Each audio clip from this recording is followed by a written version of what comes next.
परीक्षा में धांधली के आरोपों को गलत पाया है। इसके बाद जांच आयोग की रिपोर्ट के आधार पर राज्य शासन के सामान्य प्रशासन विभाग ने संबंधित विभागों को आदेश जारी करते हुए पटवारी की जल्द नियुक्तियां करने के लिए गुरुवार को यानी आज आदेश जारी कर दिया है। इसके साथ साथ ग्रुप 2, सब ग्रुप 4 के चयनित अभ्यर्थियों की जल्द नियुक्ति के लिए कहा गया है। बता दें कि पिछले साल अप्रैल में आयोजित पटवारी भर्ती परीक्षा का जून में नतीजा आया था। इसके बाद भर्ती परीक्षा के नतीजों में धांधली के आरोप के साथ ही पूरे प्रदेश में बवाल मच गया था। विवाद बढ़ता देख तत्कालीन मुख्यमंत्री सीएम शिवराज सिंह चौहान ने पटवारी की नियुक्तियों पर रोक लगा दी थी और गड़बड़ियों की जांच के लिए जुलाई में आयोग का गठन कर दिया था। आयोग ने हाल ही में अपनी रिपोर्ट सरकार को सौंपी थी। इसके बाद सरकार की ओर से पटवारियों को जल्द नियुक्तियां करने का आदेश जारी किया गया। आज इसी पर होगी चर्चा, लेकिन उससे पहले आप बीजेपी और कांग्रेस नेताओं के ये बयान सुनिए। जब व्यापम का पैसा खाने वाले लोग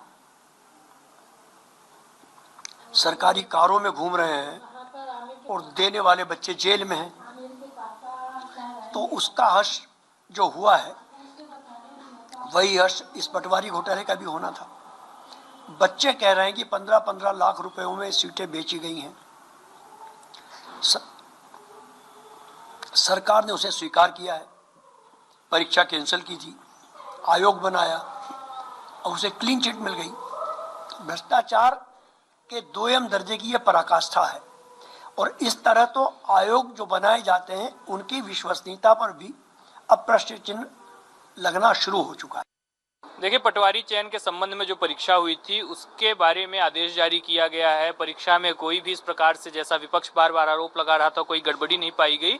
उल्टे अभ्यर्थियों की जिनकी नियुक्ति कई समय से लंबित थी उसको करने का आदेश जारी किया गया है और स्वाभाविक तौर पर मध्य प्रदेश की सरकार पूरी तन्मयता और मजबूती के साथ मध्य प्रदेश के जितने भी वर्ग हैं, चाहे वह युवाओं का हो, अभ्यर्थियों का हो, उनके कल्याण के लिए सदैव संकल्पित है और उसी कार्य को आगे बढ़ाने का योजना अपनी आगे बढ़ाएगी।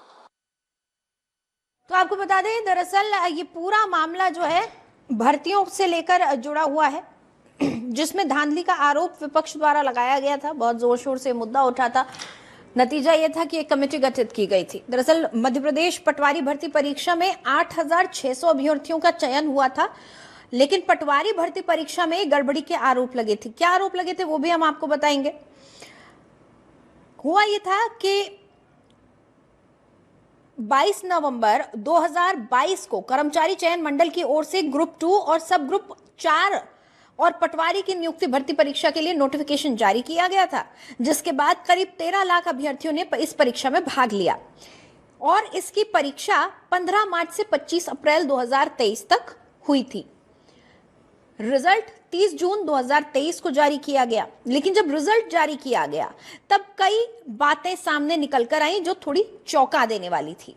जब 30 जून को रिजल्ट निकल कर आया तो उसमें देखा यह गया कि पटवारी भर्ती परीक्षा में 8,600 अभ्यर्थियों का चयन हुआ था, लेकिन पटवारी भर्ती परीक्षा में गड़बड़ी को लेकर कई गंभीर आरोप अब लगने लगे थे।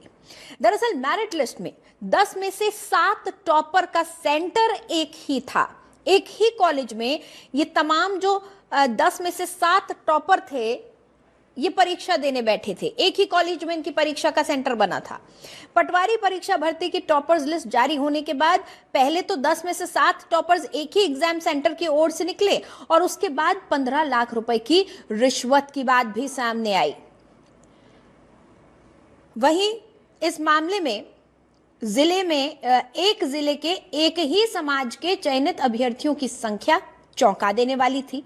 ज्यादा दिव्यांग अभ्यर्थियों का चयन और चयनित दिव्यांग अभ्यर्थियों का राज्य की वन रक्षक भर्ती में पूरी तरह से फिट पाया जाना ये सवालों के घेरे में था।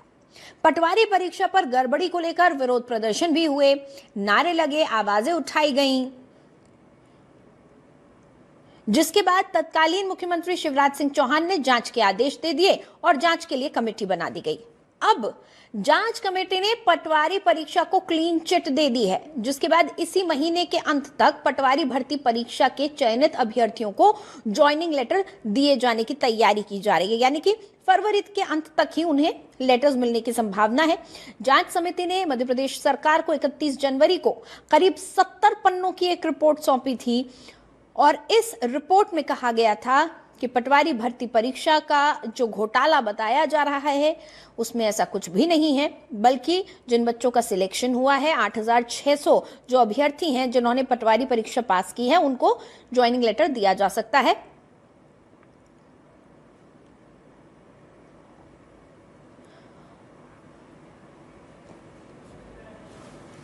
और आज इसी को लेकर हम चर्चा कर रहे हैं कि आखिर इस 70 पन्नों की रिपोर्ट में क्या था, कैसे इतने बड़े बड़े आरोपों के बाद भी अब पटवारियों की जो नियुक्ति है वो होने जा रही है। और क्या विपक्ष, हम दोनों ही पहलुओं पर बात करेंगे, क्या विपक्ष सिर्फ आरोप लगाने का काम करता है या वाकई इन आरोपों में कोई दम था? अगर था तो फिर इन 70 पन्नों की रिपोर्ट से कैसे सब कुछ खारिज कर दिया गया? हमारे साथ मिलन भार्गव जी जुड़े हुए हैं जो कि बीजेपी प्रवक्ता हैं। बहुत बहुत स्वागत है आपका टीवी 27 न्यूज पर। साथ ही हमारे साथ डॉक्टर अनिल भारद्वाज जी जुड़े हुए हैं जो कि कांग्रेस प्रवक्ता हैं। बहुत स्वागत है अनिल भारद्वाज जी आपका भी टीवी 27 न्यूज पर। सबसे पहले तो डॉक्टर अनिल भारद्वाज, मैं आपके पास आऊंगी क्योंकि आज के इस मुद्दे में पहले विपक्ष को एक बार सुन लें तो अच्छा होगा। डॉक्टर भारद्वाज, हमने देखा पूरा ये क्या प्रकरण था वो हमने देखा, हमारे दर्शकों को भी हमने बताया कि किस तरह से ये पूरा मामला आगे बढ़ा है। विपक्ष आज इस पर क्या कहना चाहेगा? अब तो देखिए, आप लोग कह रहे थे कि धांधली हुई है, बड़ी गड़बड़ियां हैं, रिश्वत को लेकर भी आरोप लगे, लेकिन जो जांच कमेटी थी उसने तो कह दिया ऐसा कुछ भी नहीं था, बल्कि अब तो नियुक्तियां होने वाली हैं। क्या कहेगा विपक्ष? आप लोग हवाई आरोप लगाते हैं क्या? जी जी, मैं आपको बताना चाहूंगा कि जिस तरह से जिसका डर था और यही क्लीन चिट एक बार फिर भ्रष्टाचारियों को देने का काम किया। आपने देखा होगा, आपके रिपोर्ट के अनुसार जो दिया उसमें आप देख लीजिए कि एक सेंटर से 15 लोग हाई मेरिट में आते हैं। सबसे बड़ी बात है कि दिव्यांग है, वो एक परीक्षा में अपने आप को दिव्यांग बताने का काम करते हैं और दूसरी जो है बंधक परीक्षा को सही हो जाते हैं। सबसे बड़ी बात है कि उसको तो कहने की जरूरत नहीं, स्पष्ट तौर पर हो गया कि भ्रष्टाचारियों को बचाने का काम किया गया। दूसरी बात मैं आपको बता दूं कि एक तरफ से हमारे मुख्यमंत्री डॉक्टर मोहन यादव जी लगातार इस बात को सिलसिले बार तरीके से निरंतर भ्रष्टाचारियों को खत्म करने की बात करते हैं, और दूसरी तरफ वही मुख्यमंत्री जी जिनका लोकल एकमत अगर दर्ज है कि मुख्य प्रशासनिक जो है अधिकारी है उनका कार्यकाल सीमाबंदी बढ़ाने का काम करते हैं। तो निश्चित तौर से ये दोनों ही बातों में अंतर है। ये दोनों जो भाजपा की राजनीति इसका केरिया कि जांच केवल औपचारिकता थी।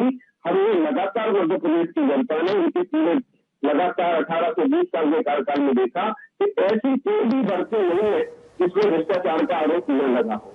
ऐसा कोई भी विभाग की परीक्षा। बिल्कुल डॉक्टर भारद्वाज, यही हम सवाल कर रहे हैं कि इतने सारे आरोप लगे लेकिन सब खारिज हो गए हैं, अब बल्कि नियुक्तियां होने वाली हैं, तो आखिर क्या ये आरोप बेबुनियाद है या फिर बात कुछ और है? मिलन भार्गव जी भी हमारे साथ जुड़े हुए हैं, आपके पास आऊंगे। मिलन भार्गव जी, आप क्या कहेंगे इसको लेकर? क्योंकि विपक्ष ने जो आरोप लगाए काफी गंभीर आरोप थे, लेकिन जांच कमेटी कह रही है कि सारे आरोप बेबुनियाद हैं, आप नियुक्तियां भी अब करने जा रहे हैं। देखिए, जिस प्रकार का षड्यंत्र और प्रपंच रख के पूरे चुनाव में कांग्रेस पार्टी ने मध्य प्रदेश को अपमानित करने का काम किया, जनता ने उस षड्यंत्र, उस प्रपंच को नकारने का काम किया। यही हाल मध्य प्रदेश के युवा जब रोजगार की तरफ आगे बढ़ रहे हैं, नियुक्तियों को पाना चाह रहे हैं, तो उसमें भी षड्यंत्र और प्रपंच रख के जो आरोप लगाए थे, आज दूध का दूध पानी का पानी हो गया। जांच रिपोर्ट आ गई है। अब आने वाले समय में उन युवाओं के साथ न्याय होगा जो लंबे समय से इंतजार कर रहे थे अपने अधिकार का, अपनी नियुक्तियों का। तो मुझे लगता है कि उनके साथ न्याय हुआ है, और जो न्याय यात्रा लगाकर इस देश के साथ छलावा करते आए हैं, हमेशा हर वर्ग के साथ अन्याय करते आए, उनके ऊपर भी एक करारा तमाचा है कि उनके षड्यंत्र को, ये तमाचा है कि जांच रिपोर्ट आने के बाद भी अब उनको स्वीकार नहीं हो रहा है। उनको तो ये चाहिए कि सोनिया गांधी जी और राहुल गांधी जी एक जांच समिति बना लें और वो जांच कर लें, और जो आरोप लगाए वो संविधान से ऊपर हो। तो कांग्रेस पार्टी की मनोस्थिति आप समझिए जनता से लगातार नकारे जाने के बाद, जनहित के मुद्दे ना उठाए जाने के बाद, तमाम नेतृत्व जो इनका अंतर्कलह में जूझ रहा है, जनहित के राजनीति नहीं कर पा रहा है, तो उसके कारण ये विचलित हैं।